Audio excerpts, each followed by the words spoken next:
Hello and welcome to the Classic Car Weekly podcast, the sibling podcast to the popular weekly title.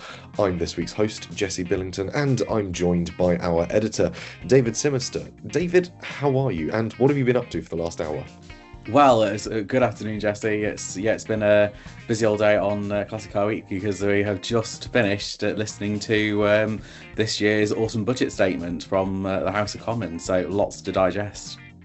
Yeah, there's been a lot to pick over because obviously the Office for essential sort of financial fiscal responsibility released the documents early. So I think every news website and journalist in the country was sort of diving in and downloading this sort of hefty PDF and having a flick through to find the headlines before Rachel had a chance to announce them over lunch. And yeah, we'll skip what's our usual introduction for this podcast and dive right into what the budget means for classic car owners, which is, well, if anything, it's a positive that we've been overlooked this time.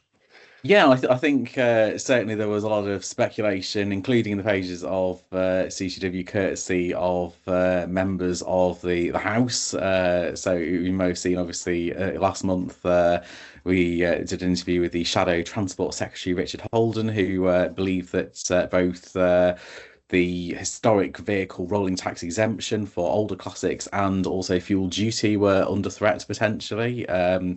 Those of you who've just listened to the budget will find that actually both of those remain intact. So there's a 5-month freeze on fuel duty, which is really encouraging. That will help obviously lots of different motorists, not just classic owners. In terms of the rolling tax exemption, it is business as usual, which I think that is a really good sign. That it shows that those at Westminster do take the classic car hobby seriously, and I think there's good reason to do so as well, because it's generates 7.3 billion pounds a year for the nation's economy, and it supports more than 34,500 jobs across 2,700 businesses. So it's a hugely important sector, and by keeping the rolling tax exemption intact, Rachel Reeves, where she could have brought in a little bit more revenue, was actually, I think, done the wise thing by actually keeping that support for the hobby going. And I think that the historic vehicle movement will again continue to repay its contributions to the economy. I think that's far more. It's worth far more than any change in the exemption would have been to begin with. Yeah, it's I think you could view it I don't want to say skeptically, but you could say that electric vehicles have taken the flak for us this time round with the sort of change to the mileage-based charges for battery electric vehicles and plug-in hybrids, which is sort of where she's sort of vehicularly gone to sort of find some more money. And as a result, classics have been sort of left alone to sort of keep plumbing away with what is a relatively strong and sort of publicly engaging industry that has a lot of positive outputs. Like you said, we have the apprenticeships, the small businesses, the heritage skills and trades that sort of the classic car industry keeps alive, and we've sort of been left in a relatively fortunate position to sort of keep soldiering on with the good that we're doing, and we'll touch on some of the good we're doing Yeah. a bit later on in the episode as well, I'm sure. And I think the important thing as well to remember here is, I think the arguments, if you don't really know much about this industry, remember the phrase being bandied about a couple of years ago, is that it can be seen as a hobby where people are literally polluting for fun. And there's a perception that it's very wealthy people who are being taxed on a leisure hobby, but actually when you look at it, historic vehicles are only responsible for 0.2% of the UK's annual vehicle road mileage, and actually it supports all sorts of different people, young people. There's a huge mental health benefit as well. It keeps our heritage on the road. So actually, again, it's not just about a hobby; it's an industry, and a very important one, which helps to preserve Britain's heritage, and it gives a very useful contribution to the economy as well. And I think it's really good to see. I think there's been I know there have been conversations that certainly the National Historic Vehicle Survey, which was carried out by the Federation of British Historic Vehicle Clubs earlier this year. I know a copy of that did land in Westminster, and I know that the HCVA, the Historic Classic Vehicles Alliance, they again have done a lot of work again with persuading the movers and shakers at Westminster of the economic importance of classics. So I think there's been some really good work done by by sort of the classic vehicle experts up and down the country. And I think again, it's about beating the drum and making sure that we are continuing to showcase what our hobby brings to the table, to the wider British public. Yeah, we've done, I think there's sort of certainly a round of applause for the alliances and the groups and the organizations that have lobbied so effectively for the sort of protections that classic cars enjoy and sort of the benefits that that sort of brings as a knock on from it. I think the only thing we might have uncovered as we were sort of going through the budget as it was revealed was the changes to fuel duty. But again, that's a sort of a relatively small change over time that in the grand scheme of things, it's unlikely to have any sort of negative impact, really. Yeah, and certainly, I mean, the interesting thing I found when I spoke to classic car owners when they go to these shows, so I remember that point, 2 or 3 years ago when sort of fuel at some points petrol was hitting £2 a litre, and I said to people, well, how is it affecting you going out to events? And a lot of the people like, I was talking to I spoke to a guy with a V12 XJS, and he goes, well, I bet I don't take it out 2 or 3 times a year. It's not that big a deal. So I think actually when you look at it, the average historic vehicle only does about 800 and something miles a year according to the latest survey. So it's not going to really move the dial, I think, in terms of making things expensive. If you were to reintroduce road tax on those vehicles, that would make a difference, and we know that's the case. But I think actually fuel duty itself is not really going to make a huge difference. It's also worth mentioning too that another possibility was that they were going to change the exemption from capital gains tax for historic vehicles. Well, and again, that's been kept intact as far as I can see. So again, that is a useful boost to our industry because again, it encourages people to look at classics as things to put their money into as well. Yeah, a viable route to some sort of investment. Obviously, with investments, it's tricky to say values can go up as much as they can go down. But yeah, the capital gains tax one is interesting because it was something I discussed with a sort of inheritance sort of lawyer when I was at the HCVA conference earlier this year. It made it into our coverage from that, and it was very interesting, sort of the way that he says that there is a system that's available to allow for a transference of vehicles between generations that more appropriately allows for sort of taxation on it, I think is the best way of phrasing it in a sort of a sensible means. And yeah, it's nice to see that there's again been this sort of allowance for the passing of sort of vehicular property on, and it hasn't been sort of touched by this sort of new budget. So it's all in, it's relatively good news then in that case. It's sort of no news is good news for once.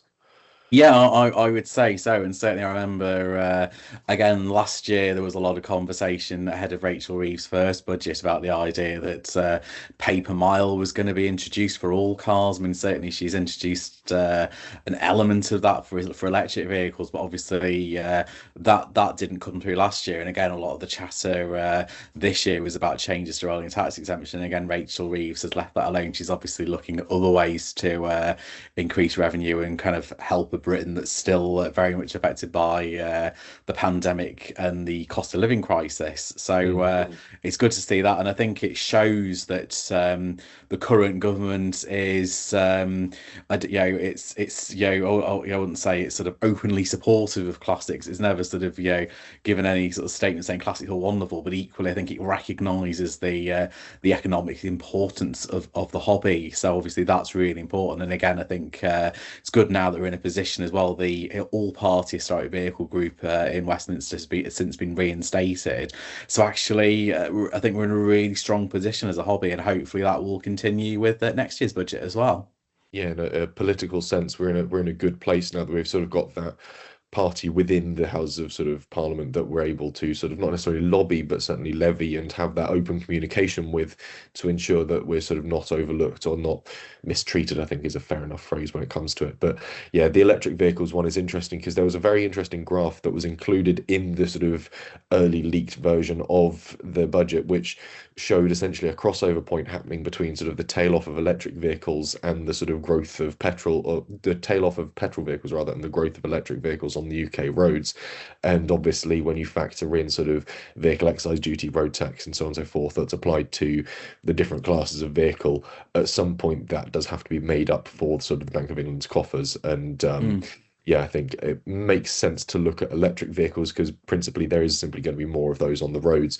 There's how you'll possibly know the number off the top of your head how many million classic cars are on the roads. There are set to be sort of tenfold times that in electric cars in at least the next 5 years, let alone the next 10. So yeah, there's yeah, we've flown under the radar in a very convenient way there. But I think the only overall, thing I was personally, a little bit conscious of with this year's budget was the idea, again, we're talking about paper miles, that they'd introduce some sort of charge for all vehicles, not just hmm, electric, which, for me doing 15,000 miles a year in my Aventus would not have been good news. But and my argument would be, well, I already pay a tax for the mileage I do. It's called fuel duty. yes. So I'm glad that, again, that's been left alone, because obviously that would have, that potentially could have hit me using my modern classic in a daily driver capacity quite hard. But again, the argument here is about historic vehicles. These are the kind of the weekend vehicles, and protecting heritage. And I think it's good to see that the government has been quite supportive, I think, in context.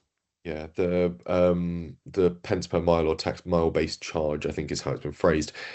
They don't even know how they're going to install that yet and start sort of tracking that, whether essentially when your vehicle goes in for its MOT, they sort of look at the mileage you've done between them and then charge you for that. And It's could that create sort of a clocker's charter, if you will? One of the things I think with paper mile is it would openly encourage sort of almost like a black market for people to go and shadily wind your mileage back, because there'd be a financial incentive to do so. Yes, yeah, more and yeah, obviously there's the questions around the illicit trade in sort of technology too, because most odometers these days are digital as well, so there it doesn't take much beyond a few lines of code to go in and adjust readouts for MOTs, and if that's where they're going to do it, unless it's done by sort of roadside stop and checks, where every now and then a policeman might pull you over and ask to see your odometer, sir, and Yeah. Not that we're encouraging anyone to do that, of course. Don't no, clock cars, kids. no, Classic Car Weekly does not endorse the clocking of vehicles, old or No. new. But yes, if she does start to roll out vehicle excise duty, you might have to look at getting yourself a different executive saloon to come down to the offices with. I'm thinking you'd suit maybe a 2.6 SD1, maybe just Nice. a straight six, efficient, comfortable cruiser, tax exempt. You'd be able to get in and out Peterborough without those additional charges. Bit heavier on the jungle juice mines. Yeah, but at the same time, it's an SD1. Everyone loves an It is, yeah. SD1. It'd be worth the fuel bills. It would be worth the fuel bills, especially if you're driving up to Scotland, per se. If I was going to try and segue us neatly into the next Oh, section that is a of neat this segue week's issue. indeed. Yes, yeah. Because, of course, David, you were recently in Scotland for a very secretive shoot and sort of event feature. We've got a lot that's sort of been wrapped up in this 1 day trip you had up into, whereabouts was it in Scotland you ended up? Stirling Castle, the gateway to the Highlands. Very nice. And are you able to tell the listeners why you were there? Yes, I'm on the telly tonight, which is really exciting. I couldn't think of any witty way of saying it, but tonight's episode of Wheeler Dealers, the final episode of the World Tour series, Mike and Mark are tackling a Hillman Imp, and again, a really important piece of Scotland's motoring heritage.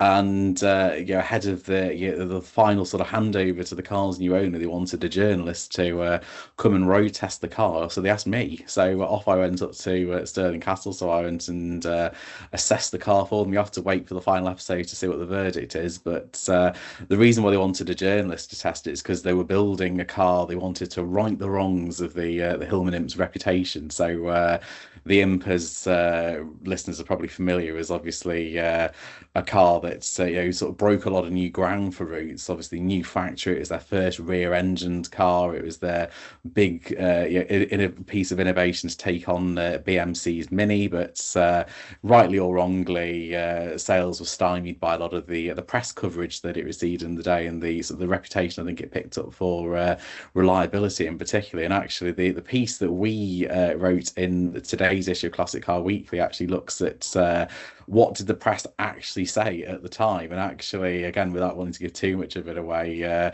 some of the things that they came back with were actually quite surprising. So again, if you want to find out not so much about the Imp's launch and its story, because that's a story fairly well told, but what the journalists actually thought at the time, have a look at this week's issue because it's a really interesting dig back into a bit of early 60s history. And again, if you want to see me, again, and this lovely Hillman Imp on the telly tonight, it's 9 o'clock on Discovery HD. Very nice indeed. And so, did you get a chance to actually drive the car while you were I there, or certainly sort of? did, yes. So, Yes. which Oh, interesting. again, which was slightly nerve-wracking because I was there thinking, well, on the one hand, I've got this lovely car that they've, Mike and Mark have just finished restoring, and if I binned it, I would not only have wrecked all their efforts, but I probably would have wrecked Stirling Castle as well, which obviously is a piece of a glorious piece of Scotland's heritage. So, in fact, they're both wonderful pieces of Scotland's heritage. So, I was there. I could see every set of eyes in Scotland was on me, making sure that I didn't crash this Hillman Imp. And I'm glad to say that the car and the castle both survived my visit intact. Both still stand because I can imagine the rather shocked phone call to the Bauer insurance people where they go, and what was it you crashed into with this Hillman Imp? And Stirling you have to Castle. explain, yes, you crashed into a centuries old castle and caused no toll damage. Yes, yes, I'm Yes. very sorry. That would not have gone down well. What was it like on the day of filming? What was sort of the setup, if you can take us behind the scenes into a day of filming with Wheeler Dealers? Ruddy cold was my main my main impression of it, to be honest. It's the top of the hill on which Stirling Castle sits in late October was a tad chilly to say the least. But no, I was actually I think the main thing I was surprised at was Mike Brewer's Scottish outfit for the day. Again, you'll have to sort of read the piece and see the episode to see that. But I don't think any sort of crimes against Scottish culture were committed. But in terms of how it was all put together, it was very impressive, kind of seeing them all, everything. When you're actually behind the camera, actually seeing the amount of effort that goes into these pieces. It all looks very spontaneous when you're actually watching the episode, but actually it just shows you how much planning goes into it. So it's a really fascinating insight into how these classic car TV shows are put together. And obviously, with you appearing on camera, did they have to put you through the makeup chair beforehand, or were you freed from that ignominy? Oh, I wish there'd been a makeup trailer. No, I went on as I am now, pretty much. So that was it. I think the only thing I had was a coat just to kind of ward off the Scottish wind and mist. But I think obviously maybe Mike Road had his own special makeup trailer at the bottom of the hill or something. But I sadly did not get that treatment.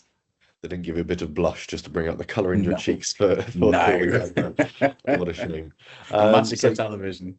yeah, so we've got obviously that very interesting behind the scenes sort of look at the episode, and of course David's view on the car as well as what the road testers said in period, which is always fascinating. We sort of do every now and then when we do the features for Classic Car Weekly, and it's sort of Chris wants us to frame it within the context of what was said in period. And I love going back and finding old road tests and the old pieces from archives to find out what the views of cars were like, especially the ones that are often malaligned and sort of have come into sort of loved classic ownership now, and sort of that path they've gone down. It's interesting to see, and I'm looking forward to the story that the Imp tells across this episode tonight. Yeah, it's interesting because again, so many cars have had their reputations kind of rebuilt. I mean, the classic example I'm thinking of is the Triumph Stag. Again, I can't think of another car that's had more said about it, which is probably woefully out of date now than that. But again, maybe that could be another episode for another time. But again, wonderful cars that for whatever reason, just unfairly have reputations which were built on what one person may or may not have said 35 years ago.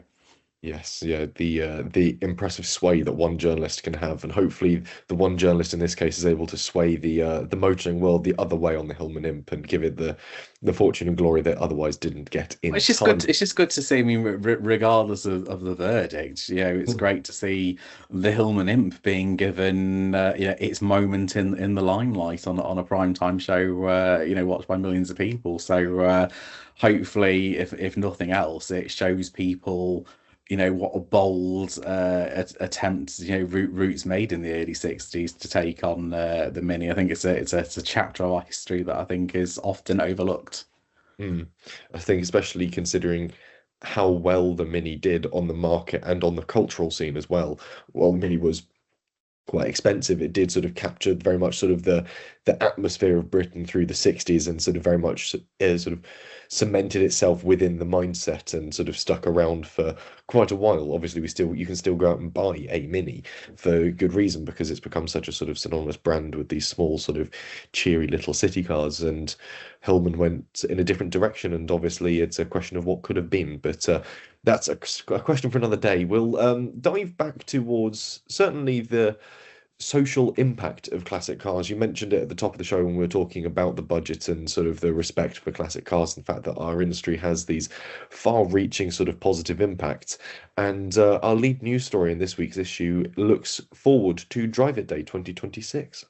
Yeah, again, this is a really interesting take again from the Federation of British Historic Vehicle Clubs. Drive It Day, obviously, is their biggest Britain's biggest celebration of classic cars with events all over the country. Next year's event is going to be on the 26th of April, and they're on course to raise they've been sort of counting it up, raising funds for Childline over the last few years, and they're on course to hit £250,000, £250,000, which is really impressive, actually. And that's going to help a very worthy cause. So again, if you're going to be taking part in an event or a run on the 26th of April, make sure you go to driveitday.co.uk and get yourself a rally plaque, because every penny that you spend will go towards helping children who can be in some very difficult places.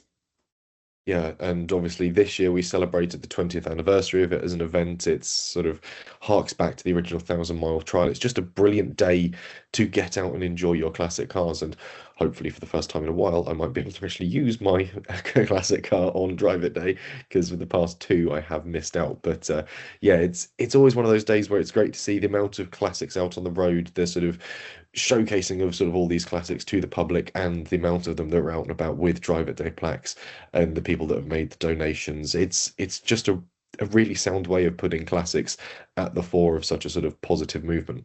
Yeah, and the great thing is you don't even have to sort of take part. I mean, there are lots of different big events. They've got one at Brooklands. They've got, I know they've got a new one at Bewley next year as well. The Great British Mhm. Car Journey, Bicester Motion, Dale Lane in the Lakeshore. There's all sorts of big events you can take part in, but it is, all you have to do to take part in Drive It Day is get your classic car out. You can even just go to the shops. As long as It's as it's out simple as and that. about. As long as you're out on the road in a classic car, you are taking part in Drive It Day. So it's as simple as that. So that's why it's as big as it is. Yeah, it's a really nice movement, and obviously a bit closer to the time, we'll have a full list of events, routes, tours, and things that people will be operating for Drive It Day to give you the option of something quite exciting. Or if you want to stay close to home, as we said, you're more than welcome to do that. Otherwise, it is actually a remarkably busy issue. We've shoehorned a lot into this week's issue, including looking ahead to Inter Classics Maastricht, which is January next year. There is also a look ahead at Race Retro as well in the Out and About section. There's a celebration of the Land Rover Defender at 35 years on from its launch, and the way we were heads to Stowe on the Wold. It is another really lovely, varied issue of Classic Car Weekly. And David, I don't know if you've got any closing remarks. No, just it's I think all of that shows that it's the classic car movement is in a really good place, and say coming back to our sort of our key theme today, it's like great to see that Rachel Reeves and her friends at Westminster are supporting that. Yeah, it's a relatively good time then to be a classic car owner and part of the classic car enthusiast sort of hobby and broader world. But with that, we've still got an issue to put together. So it'll be the first issue of December that we're working on as well. Where has the year gone? So we ought to get cracking with that. We've got plenty more to look forward to. And of course, we'll be back next week with a new issue of Classic Car Weekly and another episode of the Classic Car Weekly podcast.